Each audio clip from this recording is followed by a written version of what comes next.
Okay, I'm pumped with coffee. Let's do this.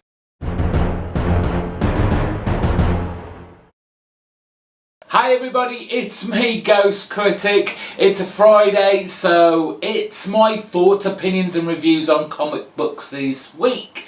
And yes, I really do need to get that caffeine fix to get through this week because huge pile to get through. I think this is the most comics I've ever had to do in a video for a long time.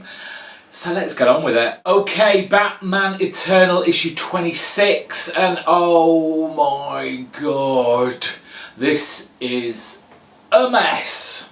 It's not even a hot mess, which is a shame because the story is actually quite good, but it's a case of too many cooks. It says a lot when you've got 8 names down there, and then on your kind of double page spread with your credits it just takes up practically half a page. You know that things are going to be messy, and for this issue it's certainly the artwork that just drags you out of what is a pretty smart story. What we basically have is our history of Hush, but revised somewhat. Tommy, who's Hush, Tommy Elliot, is still a childhood friend of Bruce, kind of. Bruce being that kind of child that just doesn't want to play with anyone else, and despite Alfred's attempts at bringing these two characters together, Bruce continually shuns Tommy all the way through school and high school and the like, and Tommy isn't too happy about this. He sees that, you know, Bruce has all this opportunity, the wealth. He can basically do anything he wants, but is reluctant to actually take up those opportunities. And Tommy is basically a jealousy tale. I think this kind of pushes it a little bit too far. I mean, I think, yes, he must be a little bit crazed and kind of mental in the head anyway, for that to have pushed him into having such a revenge plot against Bruce. But it works, and obviously we get at the end, we get Dr. Tommy Elliot, who has, with the help of the Joker's daughter, kidnapped Alfred from his hospital bed. We pick up a little bit with, spoiler, Stephanie Brown. I had trouble with this part of the storyline. Stephanie Brown in full spoiler get-up, just waltzing into prison to see her father. Found that quite unrealistic. I don't think someone of that lack of stature, that she's not that prominent a character that anyone knows her to be wary of her, to just let her walk into a prison in full costume and then, you know, take down a prison officer and then beat the crap out of her dad for a little bit. I don't think she's quite got that gravitas yet to be able to do that. So that kind of pulled me out of the story just a little bit as well.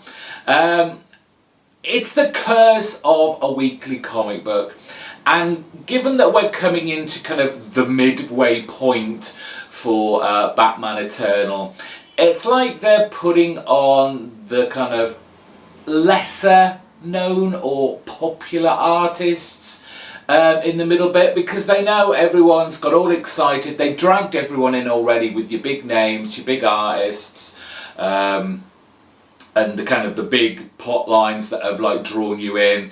Now we're in the middle bit. If you're buying it now and still buying it now, you're hooked. You're not going to give up halfway through. So they can throw in these basically below average issues and keep their good artists, the good storytellers for the back end of this story arc, saga, serial, event. No, not a good issue. Oh, Morning Glories, issue 41. Oh, I can't do this. It's a game. It's a book all about a game called Tower Ball, which to me sounds a little bit like your American dodgeball. I don't think we really have that in the UK. But this is a kind of another plot by the kids. This is the rebel gang, the ones that have been implanted into the school as kind of spies to kind of wreck the whole thing. And each year the academy has this dodgeball tournament, reds versus blue. But there is a kind of, not so much a twist, but there's a caveat on this game, is that reds will always win. Whether that is just because they're the best team or there's some mysterious occurrence that causes the blue team to be, well, not at their best. It's not exactly a kind of game-changing storyline, or it will, you know, cause a huge ruckus in the academy or allow them to escape in any way, I guess. But the idea between the two that are heading this plot, which is Gulami and Jun, is to cast doubt on the headmaster and, you know, him having things done this way and no other kind of not connotations. There's no other way that this will go. It's his way. Well, it's the highway, basically. Morning Glories, it's its usual mix of kind of flashbacks and trying to keep up with all the characters and the interweaving storylines and what's happened in the past, which is really difficult with this title because it's so sporadic in its solicitation. And I will get round to reading this from the start again, and it might make more sense, but it's a difficult book to follow. As much as I recommend Morning Glories, it's a fun read. It's full of mystery and intrigue and questions upon questions, but you would have to read this from the beginning. There's no way I can recommend you just saying, so this is the start of a new storyline, it's a great jumping on point. Because that's never going to happen. Now with issue 35 of Swamp Thing, Charles Soule introduces us to the Machines, hence Rise of the Machines on the cover.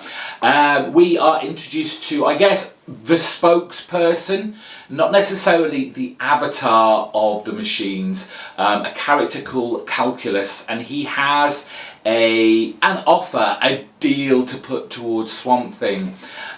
Given kind of Machines' raison d'etre, I guess, they like to have things organised and in order, and they like to manage things, and this is basically what Calculus is offering Swamp Thing. They will look after the green for Swamp Thing while he can then, without being encumbered by the duties of the green, can go off and be a superhero, which Calculus believes kind of Swamp Thing really wants to be. And there's this great kind of shot of Swamp Thing flying in the sky with a kind of S on his chest. Does Swamp Thing want to be Superman? Of course, Swamp Thing says, no, this is not going to happen. Just like us, the reader, he knows there's got to be some sort of agenda, some nefarious plot behind the scenes, and is basically distrustful of this Calculus character.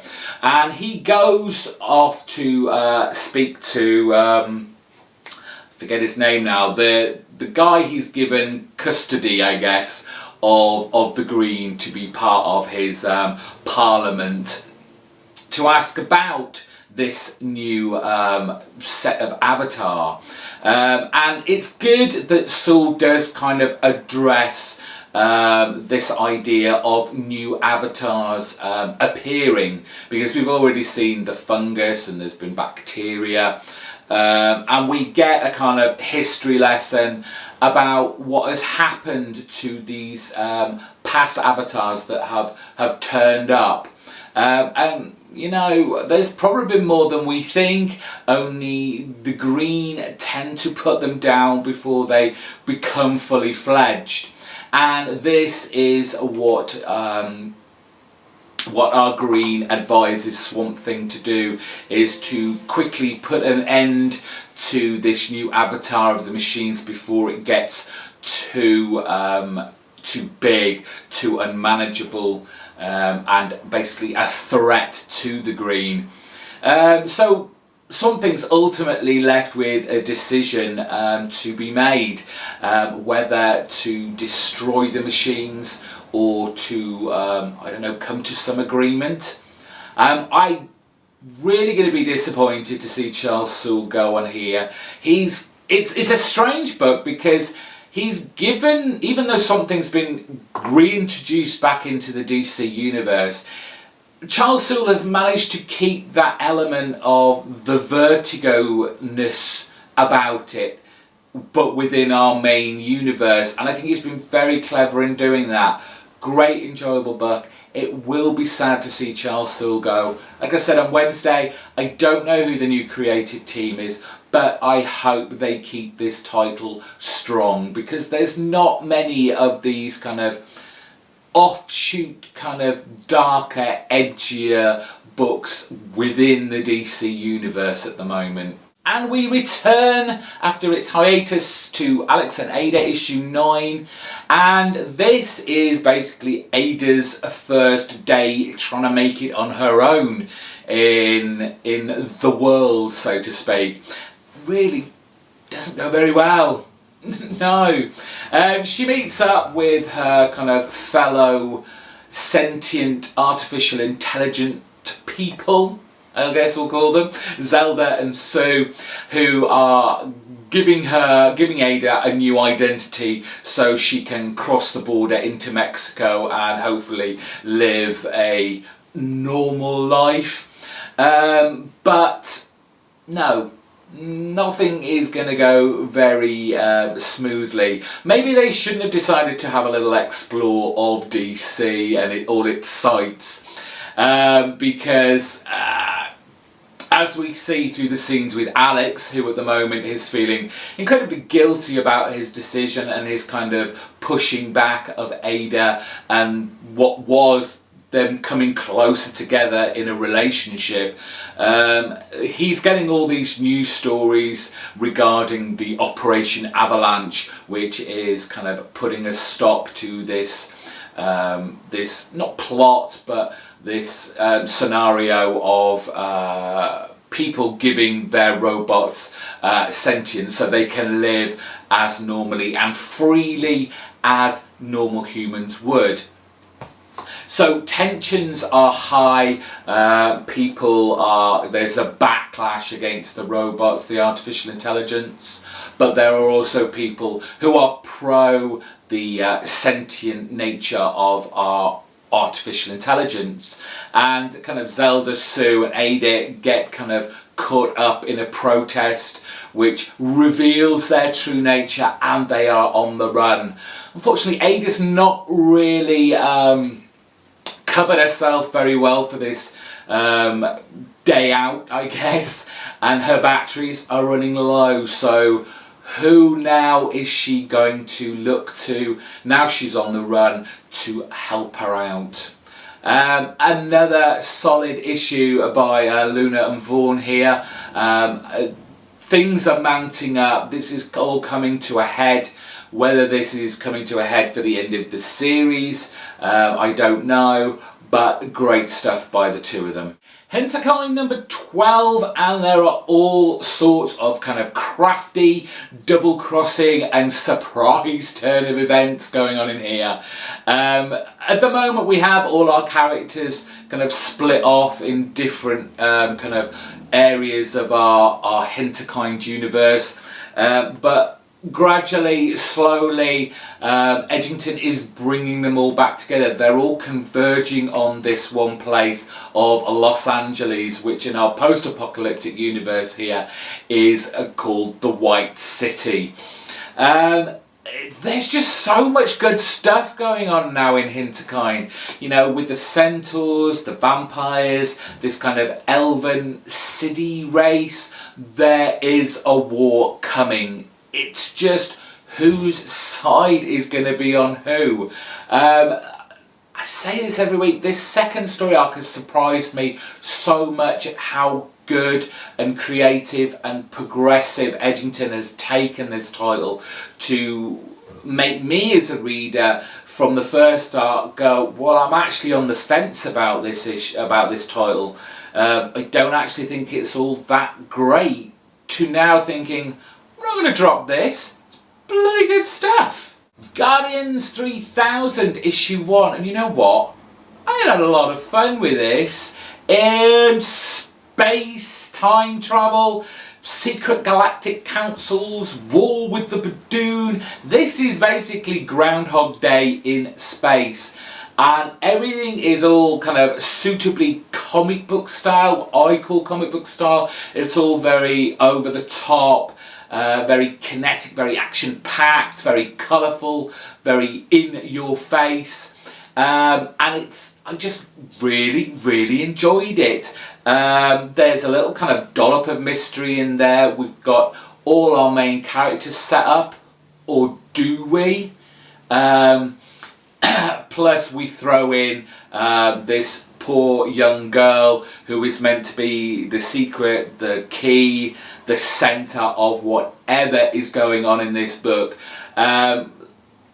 It's just good, entertaining kind of space operatic comic book goodness. There's not really much more to say in this. It's not deep. I didn't expect it to be. It's a Marvel comic. There's no kind of underlying subtleties here. It's in your face, all out action. And if that's what you want, just to kind of zone out and have fun for 26 or so pages, this'll be for you. Should we talk about a female Thor?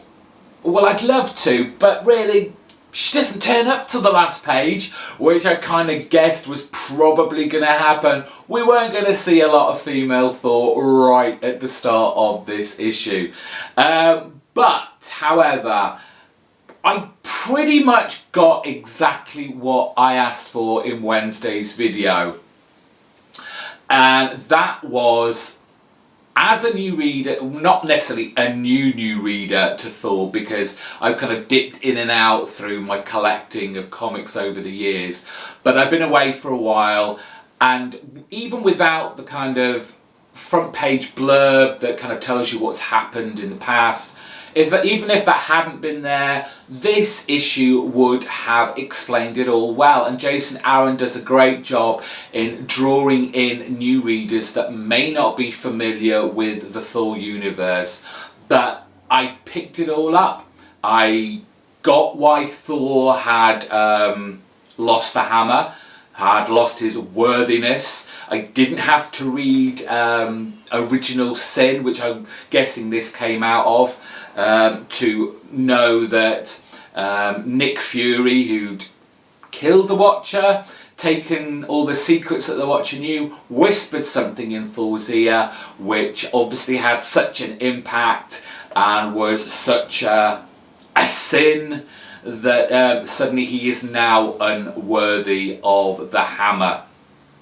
I got that Odin, the All-Father, taken a break from Asgard and left it in the care of his wife Freya, who has now become the All-Mother, who basically doesn't want to give up what she is now renamed Asgardia. And so I can see the friction between those two. With there not being a Thor now, who's going to turn up? One of their greatest enemies, the Frost Giants, headed by Malekith. I got all that. I didn't... this may just be me, but me being quite sick and heartless. But I actually found the parts with our male Thor, you know, pleading with the hammer, being all kind of forlorn, to be quite funny.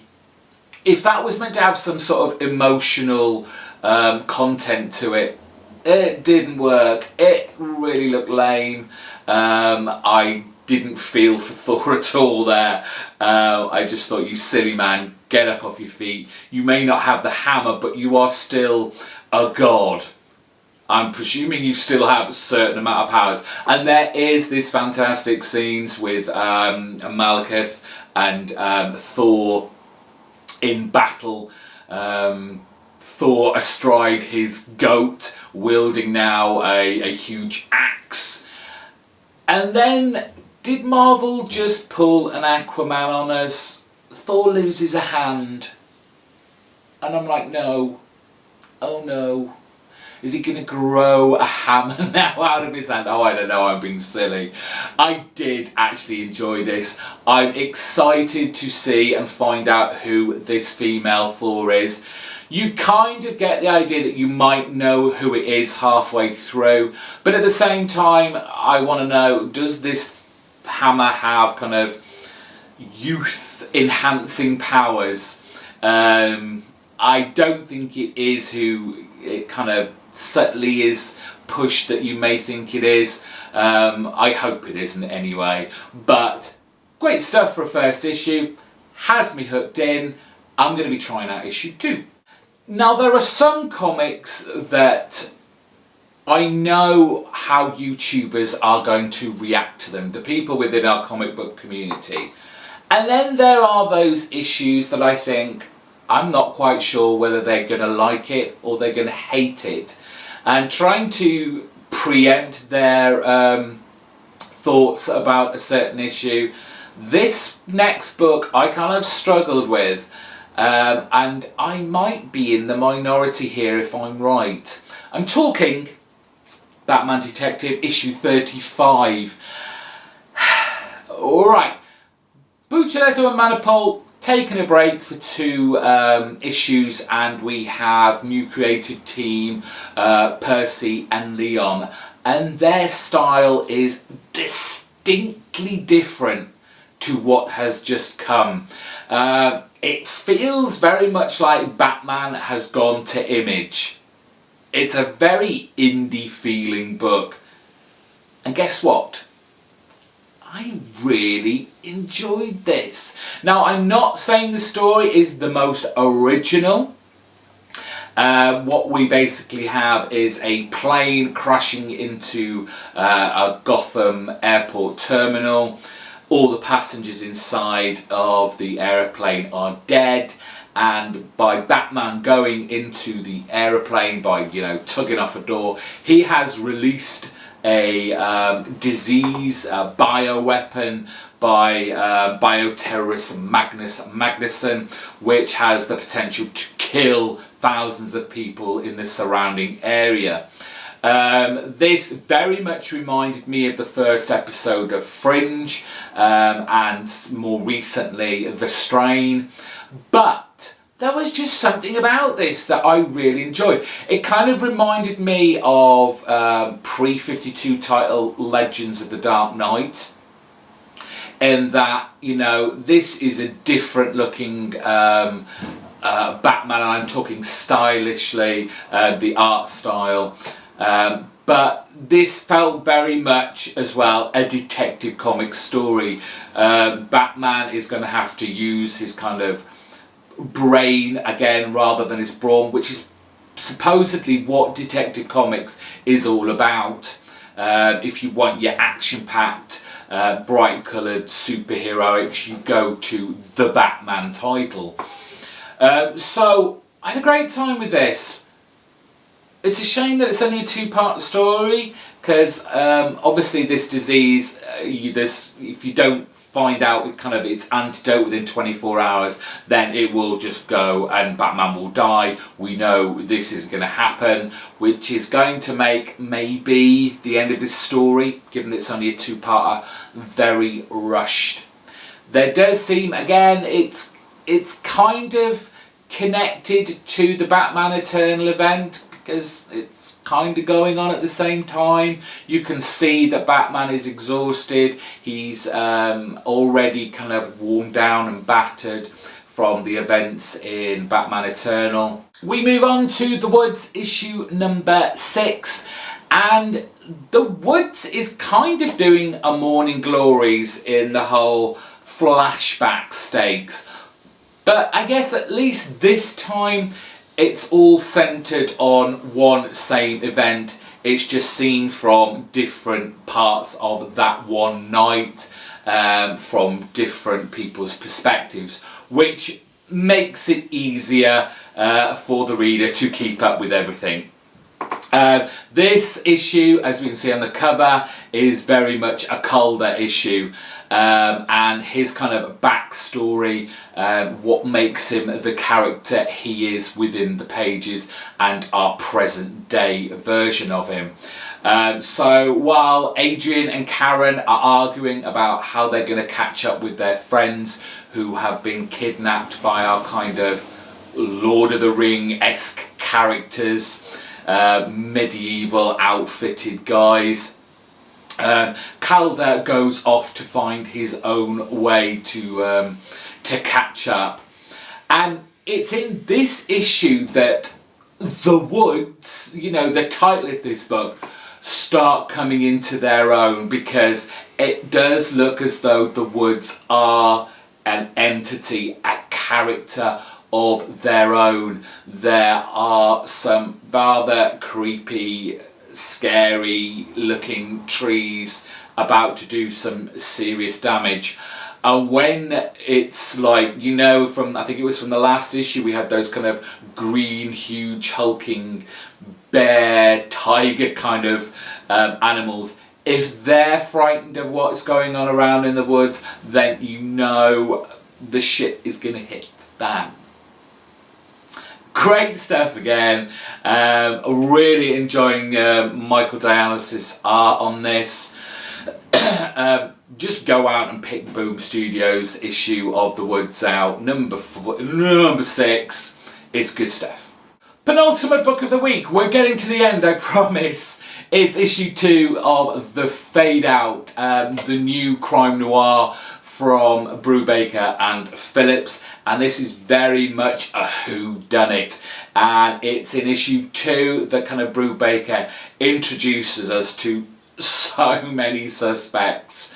I am never ever any good at spotting, you know, who the culprit is, even if it's there staring in my face, whether it's in a book, a comic, a film. I'm always the last to realise who it is, and it's great that Brubaker has kind of confuddled me, because the best thing about this book is Brubaker's and Phillips' attention to detail of this era. We're talking kind of late 40s, the whole Hollywood 10, Hollywood blacklist, in the entertainment era of Hollywood, when it was at its heyday.